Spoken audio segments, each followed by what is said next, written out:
What we're going to do is we're going to start off by putting your right hand over your heart, your left hand over the other hand, and then we'll be meditating like this. And we'll start off by closing our eyes, of course, and start off by taking a deep breath into the heart. And releasing.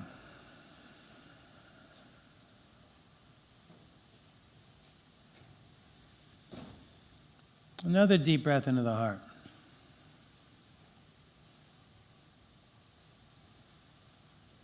And releasing.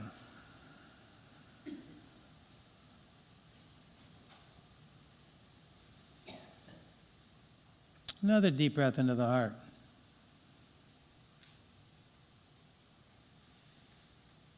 And releasing.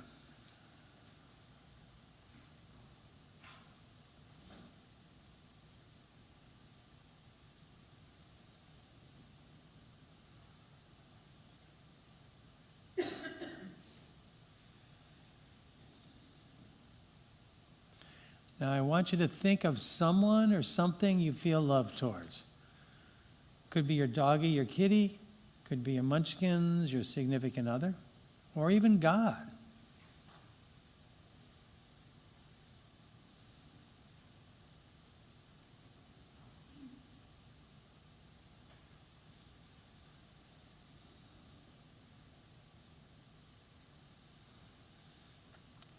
Feel that love.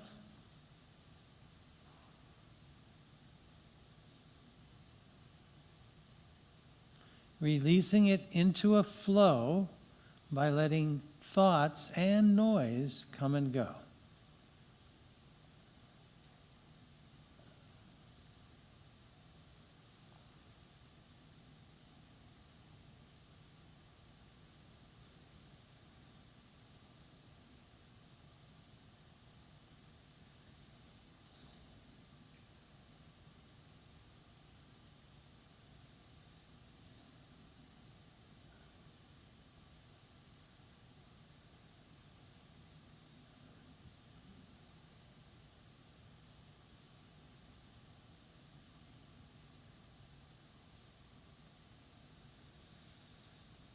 My spirit is awakened.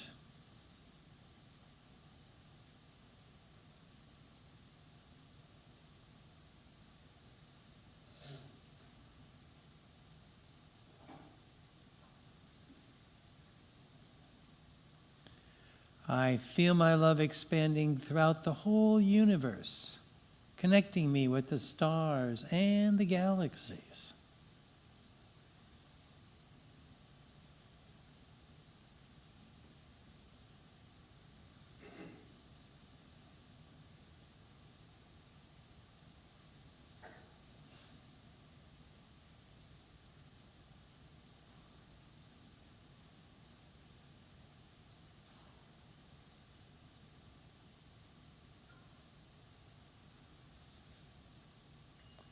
I've got stardust in my soul.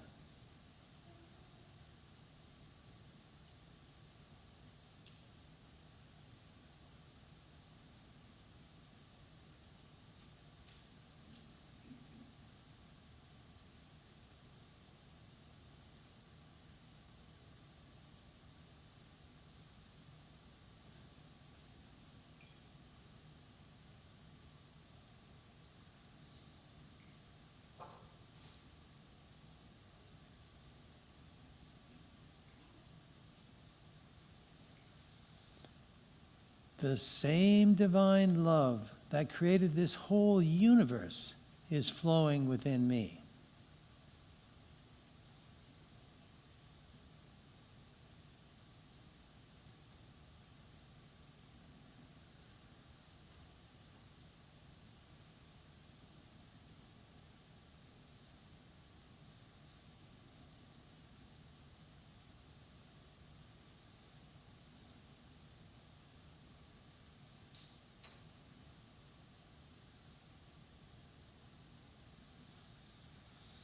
I'm being held in the arms of God.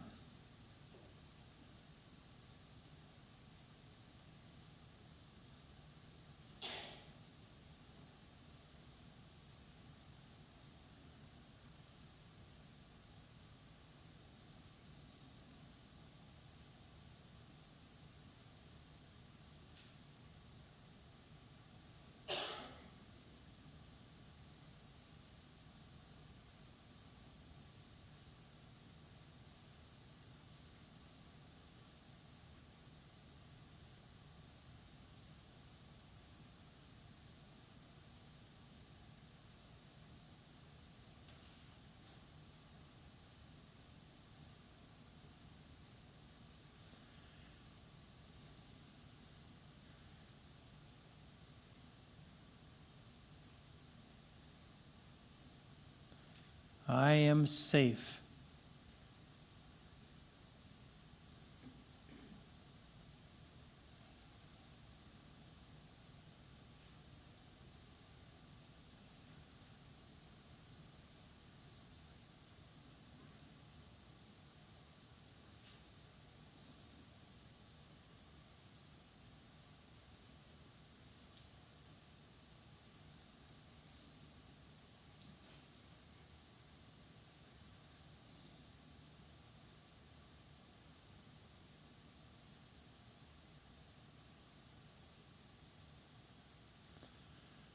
I've been truly, truly blessed.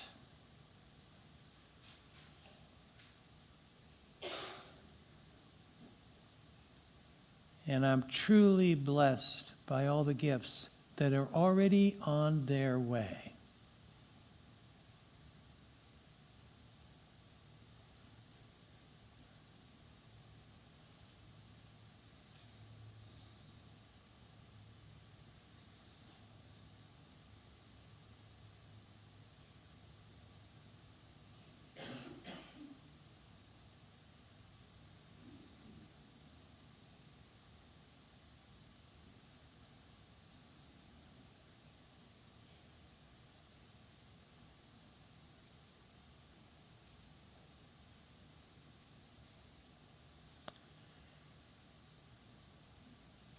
Thank you, God.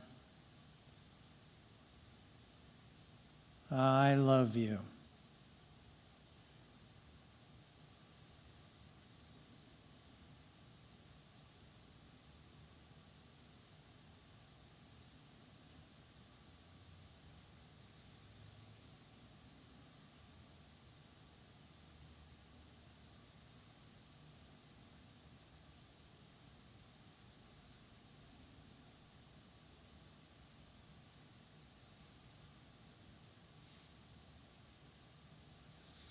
Let's take another deep breath into the heart. And releasing. Another deep breath into the heart. And releasing.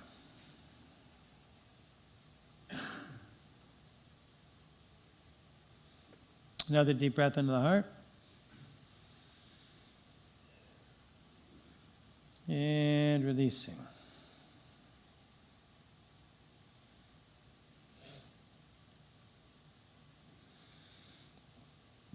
You might wiggle your toes.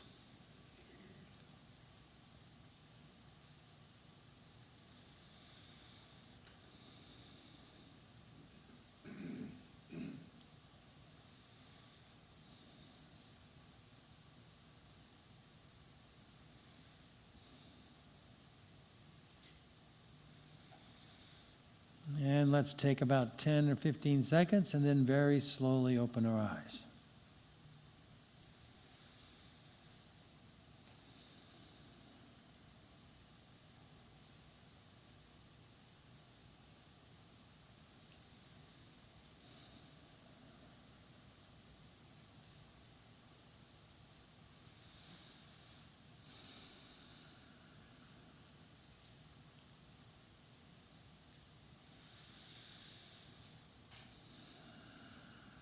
And thank you, God.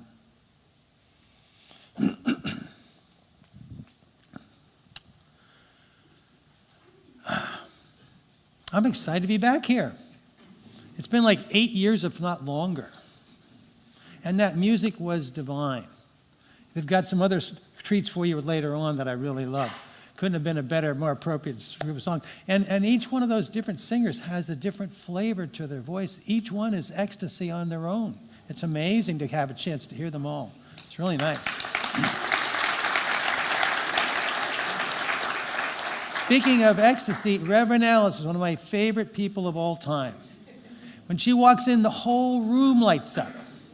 And you can feel her presence, her aura. You can see it. And it's a lot of glow. And she's a bridger of gaps. The Republican governor made his liaison for the LGBT community. I think that's huge. They're reaching out. We're reaching out. We're coming together. The collective consciousness is on fire right now, and we're helping create it. We're all coming together. It's an exciting time. We'll be talking about that today. But first, we want to talk about miracles. And scientists hate the idea of miracles, because when a miracle happens, a law of nature gets violated. But the truth of the matter is, miracles happen all the time in physics. Let me give you some examples. We know an electron circles an atom, right? Now, one of the laws of nature is an object can't be in two different places at the same time, right? Well, not exactly. If an electron is circling an atom and no one is watching it, it turns into energy waves. So not only is it in one place at one time, it's in many different places at the same time, because energy is not bound by time and space. Here's a big one. Einstein's law of relativity is based on one fact: the speed of light. Nothing can go faster than the speed of light. In 1931, two very famous physicists by the name of Schrödinger and Heidelberg proposed a theory called quantum entanglement. Quantum entanglement, you've got a couple electrons circling an atom, they become quantumly entangled. What that means is beyond time-space limitations. So if you were to push on one of them, even if they're separated by 1 trillion miles, the other one instantaneously go in the exact same direction. In fact, so instantaneously, if you were to measure it, it'd be faster than the speed of light. Einstein hated this theory. At one point, he called it spooky action at a distance. Well, in 1981, Einstein was proven wrong. And again, they did this experiment a couple of years ago in Switzerland, where the new cyclotron is located. And they found that not only did two electrons communicate faster than the speed of light, it was 10,000 times faster than the speed of light. If you're going to break a law of nature, you might as well go all the way. But the spookiest thing in physics is the idea that consciousness itself is the quantum field. The ultimate creative force of this whole universe is consciousness. Now, I'm going to have to borrow some stuff from the movie What to Believe. Some of you haven't seen it. Some of you saw it and didn't understand it because they didn't explain it well. I know people have seen it 9 times and they're still trying to figure it out. So, but I'm going to make it real simple. If you don't get it, don't worry about it. I'm going to give you some analogies that are going to help you out a little bit. Well, in this first scene, they were shooting electrons through a slit, and little balls of electrons, and they were going and lining up a neat little line in the back wall. And there was an eye watching. The eye represented consciousness, or what you could say, awareness, observer. Now, as soon as the observer was taken away, there was 16 lines on the back wall. Now, how can that be? Well, what they discovered was that consciousness collapses energy waves into particles. So without consciousness, you can't have particles. Without particles, you can't have people. You can't have stars. You can't have galaxies. You can't have a universe. So, but what happens when you create energy waves interfere with each other. So it's like if you drop a couple pebbles in a pond, it produces waves. The waves hit each other, and pretty soon the new waves hit each other, and they hit each other. Pretty soon you got 16 waves. Very similar like that with energy waves. So that's why there is 16 lines back there. What it does, it proves that energy and matter are two parts of the same whole. This is huge because without consciousness, you can't have this universe.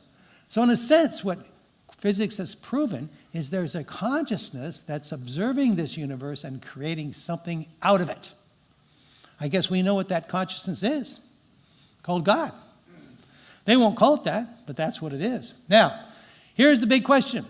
We have consciousness. Is our consciousness the same as that creative force that created the whole universe? Remember the unity force of the principle of co-creators? There's been thousands of studies that prove that our consciousness can also create miracles. Now, I like to differentiate them in 4 different groups to make it simple. The first group is the prayer research, which, by the way, Unity Church has been an active participant in. One of the reasons I like Unity Church so much so, they believed in their message so much so, they subjected it to scientific scrutiny with the prayer research studies. I'll tell you about one of them here in just a few minutes. The second group of research is the research that showed that people meditating can actually make the outside world a better place by reducing crimes, even auto accidents and suicides. This is the research that I did way back in the 1980s was the first person to do any of these studies. And even more amazing, they got published in mainstream journals. That's the most amazing. And then another group of research shows that we can know things before they happen. And the fourth group of research studies is related to the work done at Princeton, where they showed that consciousness could even influence machines. Far out kind of stuff. So let's start with the prayer research. Now, we're all familiar with the prayer research studies. They started out by praying for one ward of the hospital. They didn't pray for the surrounding wards. And the ward they prayed for would get well faster, have less need for antibiotics, have a better quality of life, and in some cases, less deaths than the surrounding wards. They did a bunch of these studies, and scientists poo-pooed this early research. They said that what was really going on here was the people doing the praying happened to pick the ward of the hospital with the best doctors and the best nurses. And the people doing the praying had an uncanny knack for figuring out which of those wards had the best doctors and nurses. They were really good at it. So finally they did a double-blind study. I think it was done in 1988. The first double-blind study in prayer. And double-blind is the Cadillac version of research. And basically you separate people in two different groups. You randomly assign them throughout the hospital. Pray for one group and don't pray for the other group, And that way nobody can say one ward is better than the other. And guess what? Same results as the other prayer research. Now, they did a whole bunch of these double-blind studies. We're talking about 250. So finally scientists said, okay, there is something to prayer. But we know what prayer is. Prayer is positive thinking. Now think about it. We know the value of positive thinking. You can't be coming to Reverend Alice's church and not knowing the value of positive thinking. That's pretty amazing. So, by the way, I saw Reverend Alice's little boy, except he's not a little boy anymore. Last time he was like this. My God, he's a young man. That's pretty impressive. So the prayer, the positive prayer thing. So now, let me see here. This thing about the prayer thing is huge. So when you have a positive thought, we know it influences our lives. But is the question I want to get to, is positive thinking the same as prayer? Now, this is a big question. So there was a study done by Unity Church, by the way. This was done in 1999. And it was done in Kansas City, which is the home of Unity. And basically what they did was they took everybody that entered a hospital, over 1,000 and 1,200 people all total. And they prayed for half, didn't pray for the other half. It was a triple-blind study. Now, what's a triple-blind study? Let's say that I'm sick, and Reverend Alice is praying for me, and I get well faster because she's praying for me. Now, here's the kicker. She didn't tell me, so I can't have any positive thoughts about it. Well, they did a whole study like this. In other words, nobody knew they were being prayed for. So what that does, it takes away the variable of positive thinking. Because if you don't know you're being prayed for, then you can't say that you have positive thoughts about it. Does that make sense? So that's what they did. The whole study was done like that. And guess what? Same results as the other prayer research. Now this blew a lot of people's mind because how can that be? So they did another triple-blind study out of Columbia, New York. And this one was really weird. They had people in America praying for people in Korea. So somehow the prayers had to go through molten rock and arrive at the right person in Korea, or whatever else is in the middle of the world. And it was also two interesting other variables. This was a women's in vitro fertilization clinic, women trying to get pregnant. And it was also, it was done so they weren't told that they were being prayed for. Again, it was triple blind. And guess what? The women who are being prayed for had a 50% greater chance of getting pregnant than the women who weren't being pregnant and prayed for. That's mind-boggling. It brings up a whole new dimension to the idea of immaculate conception, but we won't touch that one here. But here's the real interesting thing about prayer. And we could talk about prayer for hours. But the real interesting thing is there is no energy emanating from our brain that can account for it. The electromagnetic field emanating from our brain is very, very weak. In fact, it doesn't get past our skull bones. So there's no explanation for how praying for somebody 100 feet away, much less thousands of miles away, works. It's like one of those spooky action at a distance that Einstein was talking about. It's a quantum thing, beyond time-space limitations. The same way with the meditation research. The meditation research, let's see, that one was, what we did there, we had done about 20 studies by the time we decided to do the one that we talked about in the movie What to Bleep. In the movie What to Bleep, we took 4,000 transcendental meditators into Washington, D.C., and decided to show the world we could actually influence the outside world in a beneficial way. The reason we did that, we were so sure it would work because we'd done 20 other studies and every one of them came out significant. So we went in there, we'd all be meeting. First of all, we told the mayor, who was Man Barry. He was the cocaine mayor. He'd been clean by then. And then we told the police chief, we told the newspapers. And if it didn't work, they would have poo-pooed all of our other research. So when we came in there, we all would be meditating in a big, huge ballroom. And we'd start about 8 o'clock in the morning, go to about 1, and then we'd come back about 3, and then go to about 7. Maybe 8 or 9 hours meditating together. And everybody always asked me how we did it. And they always assume that we were thinking about crimes, because you can't change crimes unless you think about them, right? Or am I wrong? Reverend Don over here thinks we're wrong. Reverend Don is right. That's why he's going to be a reverend. Because the truth of the matter is, we never once thought about crimes. We never once thought about crimes. What we did is we got out of the way. We let the divine flow through us. One of my favorite quotes from the co-founder of Unity Church, Charles Fillmore: surrender the results. Surrender the results. This is huge. Goes against what a lot of people are saying. Because when you want something, you're attracting lack because you don't have it. You've got to get rid of the want and intentions. You've got to get rid of them because you can't get to the quantum by trying to get there. You have to slip into it. You have to surrender. It's huge. The next major group of research studies that I want to talk about is the ones that show that we can know things before they happen. And this study was actually done by accident. What happened was there was kind of a psychic study. There's a bunch of TV screens and people in front of TV screens. And every 8 seconds, a new photograph would come up on the screen. And the photograph was either positive or negative. The positive ones were, nature scenes. The negative ones were people in morgues, very, very gruesome things. And they didn't know, of course, which photograph was going to come up on the screen. But the interesting thing is, there was no significance. It didn't work, the study. But lucky for us, that's not the end of the story. Because the negative photos were so gruesome, what they decided to do before they started the study was hook people up to a GSR machine, which is similar to a lie detector. What it does is it detects anxiety in the skin. And what they anticipated was, because with the negative photo, there'd be a spike of anxiety after the negative photo was presented.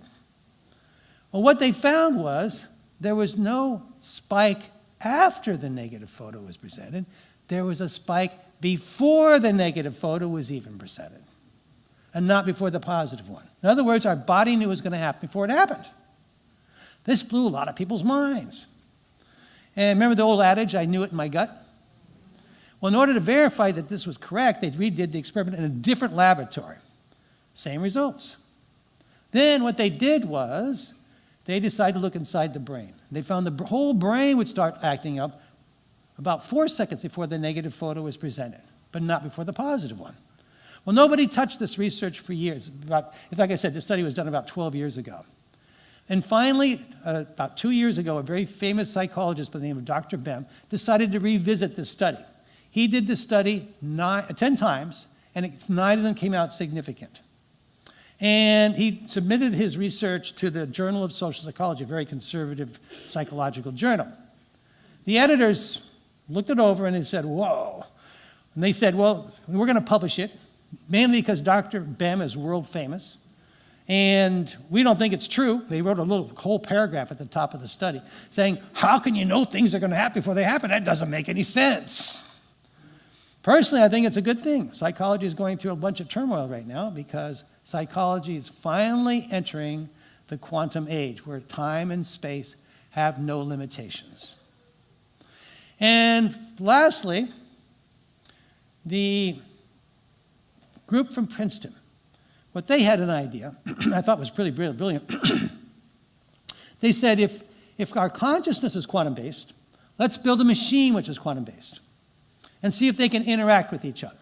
So that's what they did. They used cosmic radiation from outer space.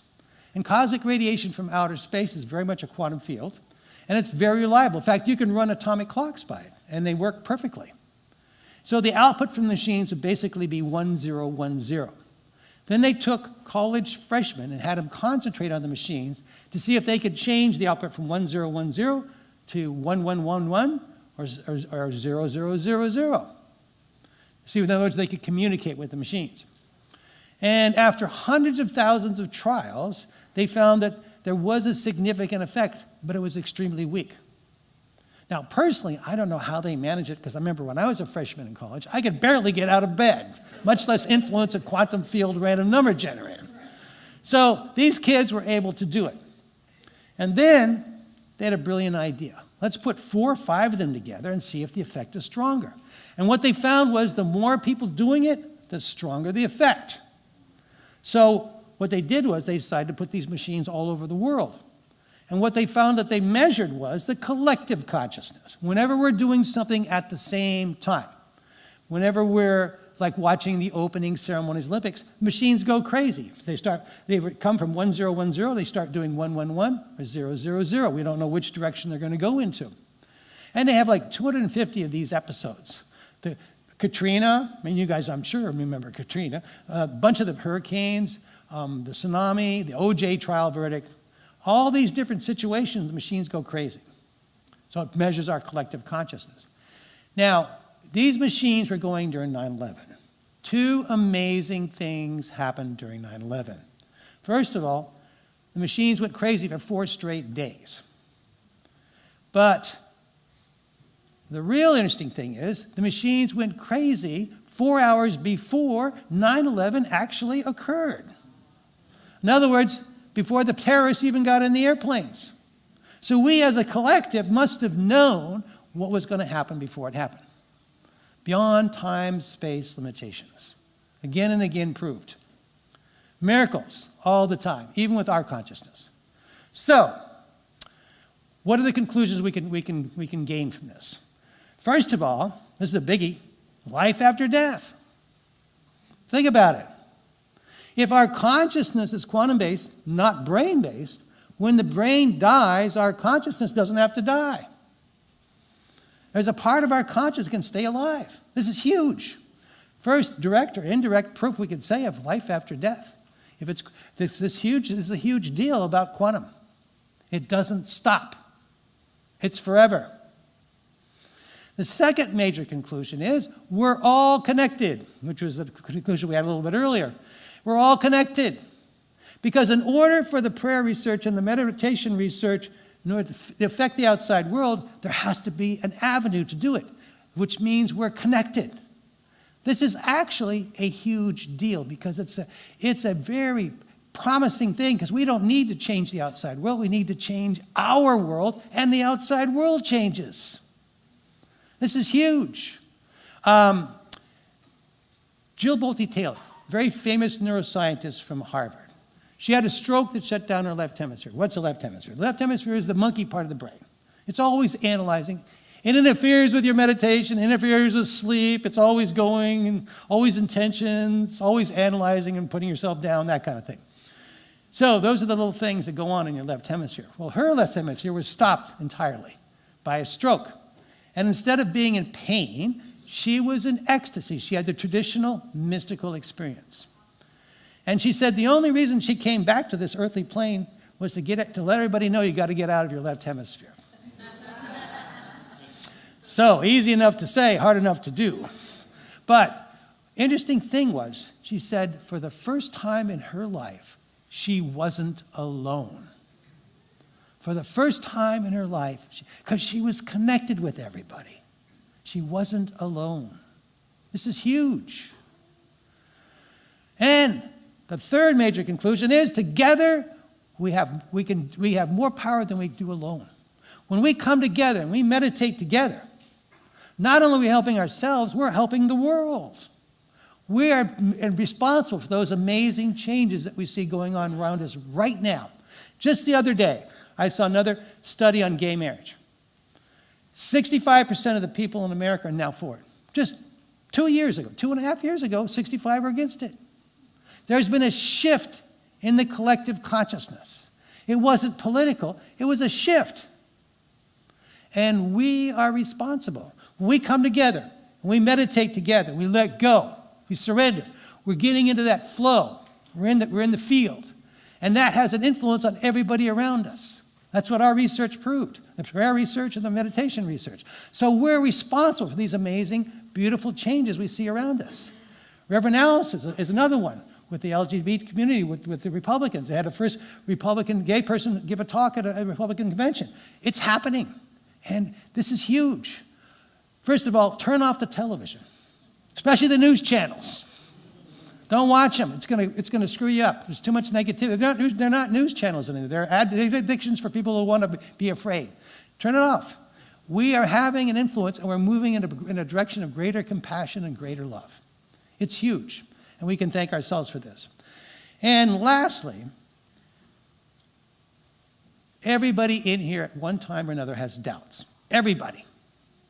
It is so refreshing to be living in a time when science is proving spirituality and washing away these doubts. It is the most exciting time I've ever been around because there's now proof that what we know to be true in our hearts is really true. This is a huge thing, and I'm so excited to be here to share this with you. Thank you so much. Thank you. Thank you so much.